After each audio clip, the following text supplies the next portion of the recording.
सुप्रभात बच्चों आज हम पद्य पीयूषम में 3rd चैप्टर पढ़ेंगे। अन्योक्ति मौक्तिकानि।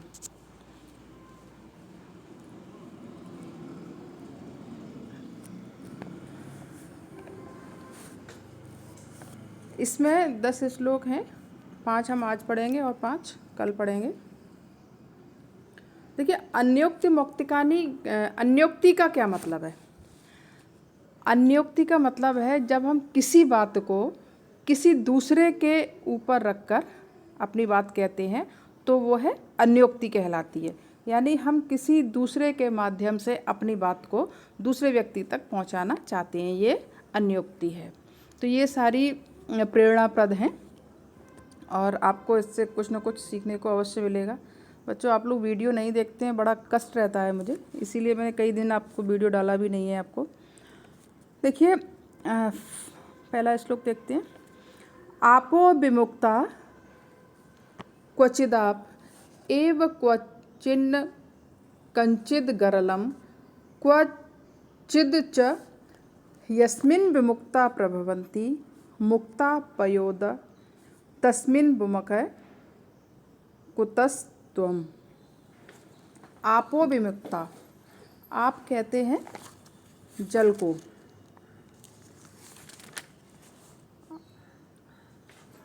यानी जल। पयोदय माने बादल। तो हे बादल, अन्योक्तिकार कहता है कि हे बादल, आपके द्वारा छोड़ा गया जल कहीं पर तो वह जल ही रहता है।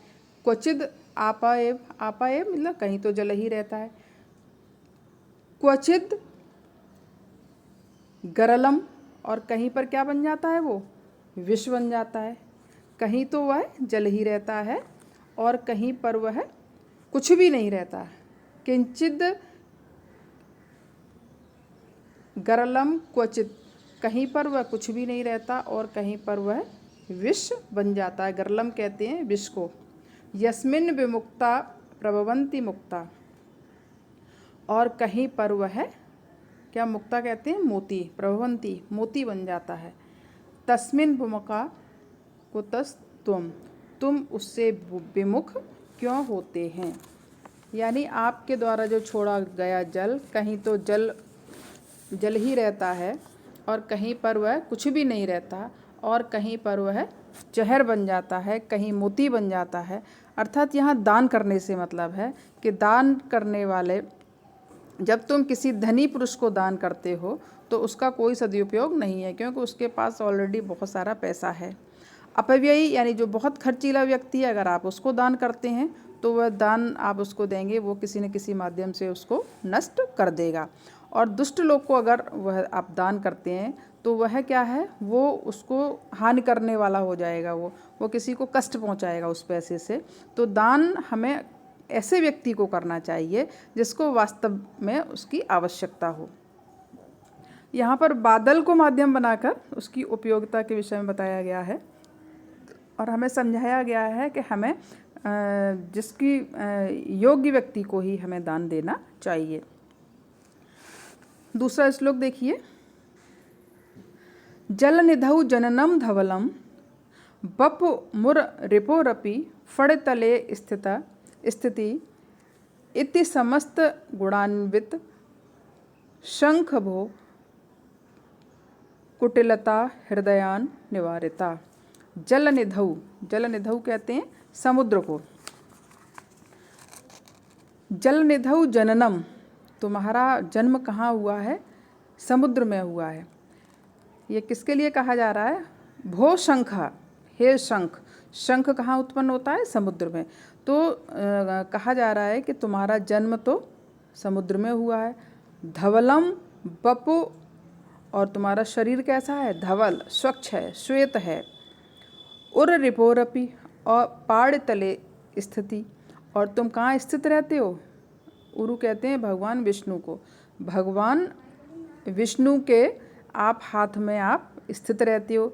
इति समस्त गुणान्वितम शंख भो, हे शंख, इतने सारे गुणों के होते हुए भी कुटिलता हृदयान निवारिता, तुम्हारे हृदय की कुटिलता क्यों नहीं जाती? तुमने अपने हृदय से टेढ़ेपन को दूर क्यों नहीं किया? इतने उच्च कुल में तुम्हारा जन्म हुआ है, तुम्हारा शरीर भी सुंदर है, तुम्हें भगवान विष्णु के हाथ में तुम रहते हो, यानी इट मीन्स आप बहुत अच्छी जगह रहते हो। कहने का तात्पर्य शंख जैसे भगवान विष्णु के हाथ में रहता है, वैसे आप अच्छे कुल में उत्पन्न हो, आप अच्छे घर में रहते हो, तो फिर आप इतने सारे गुणों के होते हुए भी आपके हृदय में जो वक्राकार जो आपका हृदय है, जो टेढ़ापन है, जो कलुषता भरी हुई है, उसे आप दूर क्यों नहीं करते हो?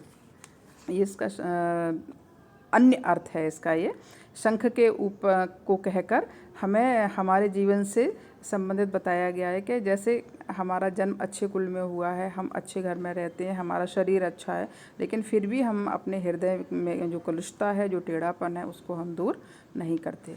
तीसरा श्लोक देखिए। अलिरयम नलिनी दल मध्यगय कमलनी मकरंद मदालसः विधिवशात् परदेशम उपागतः कुटुज पुष्परसम बहुमन्यते।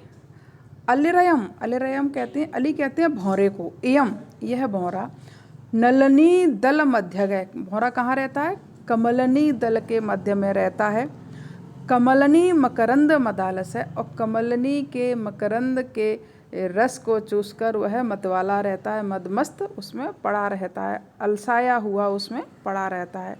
विधिवशात पर देशम उपागत है, और अगर किसी कारण से भाग्यवश अगर वह किसी दूसरे देश में चला जाता है तो कुटुज पुष्प रसम बहुमन्यते, तो कुटुज के पुष्प के रस को ही वह बहुत अधिक मान्यता देने लगता है। कहने का तात्पर्य क्या है?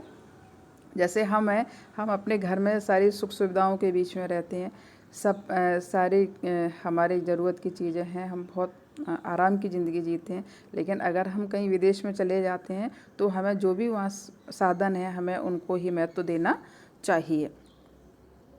फोर्थ देखिए। उरसी फड़ पति शिखी ललाटे शिरसि विधु सुरवाहिनी जटायाम प्रियसखी कथयामि किं रहस्यम पुरमथनस्य रहो अपि संसदे। उरसी फड़पति, उर कहते हैं वक्षस्थल, वक्षस्थल पर भगवान शंकर के लिए कहा गया है कि उनके वक्षस्थल पर क्या है? सांप लपेटे रहते हैं, सांप रहते हैं। शिखी ललाटे, और उनके मस्तिष्क पर तीसरा नेत्र बैठा हुआ, अग्नि रूपी तीसरा नेत्र है। शिरसि बुधि, और उनके सिर पर चंद्रमा है। सुरवाहिनी जटायाम, और उनकी जटाओं में गंगा बहती है। प्रिय सखी कथयामि किम रहस्यम, हे सखी मैं क्या कहूँ, वो तो हमेशा सभा से सुशोभित रहते हैं, यानी वो हमेशा एक सभा के समान रहते हैं, उनसे मैं गोपनीय बात कैसे कह सकती हूँ? यानी जिनके पति एकांत में भी सभा के समान हों, उनसे मैं गोपनीय बात कैसे कह सकती हूँ? पार्वती जी कहती हैं कि हे शिव जी के वक्षस्थल पर सर्प रहता है, मस्तिष्क में अग्नि रूपी तीसरा नेत्र रहता है, सिर पर चंद्रमा और जटाओं में गंगा बहती है। तो जिसके पति एकांत में भी सभा के समान हो, तो उससे कोई गोपनीय बात कैसे कर सकता है? पांचवा देखिए। एकेन राजहंसेन या शोभा सरसो भवेत न सा वक सहस्रेण परितः तीरे वासिना। एकेन राजहंसेन या शोभा, एक ही राजहंस से जो शोभा तालाब की होती है, यानी तालाब में एक राजहंस हो और उसकी जो शोभा होती है, न सा वक सहस्रेण, वह 1000 किनार परितः तीरे वासिना, वह तालाब के किनारे हजारों बगुले बैठे रहने पर भी नहीं हो सकती। यानी एक राजहंस तालाब में एक राजहंस के होने से जो शोभा तालाब की होती है वह हजारों बगलों के किनारे बैठे होने पर भी उनकी उस राजहंस की शोभा को प्राप्त नहीं कर सकता है। बच्चों आज इतना ही श्लोक पढ़ेंगे। नेक्स्ट वीडियो में मैं आगे के श्लोक पढ़ाऊँगी। Thank you. आप लोग इसको अवश्य 2 बार पढ़ लें, इससे आपको पूरी तरह से समझ में आ जाएगा। Thank you.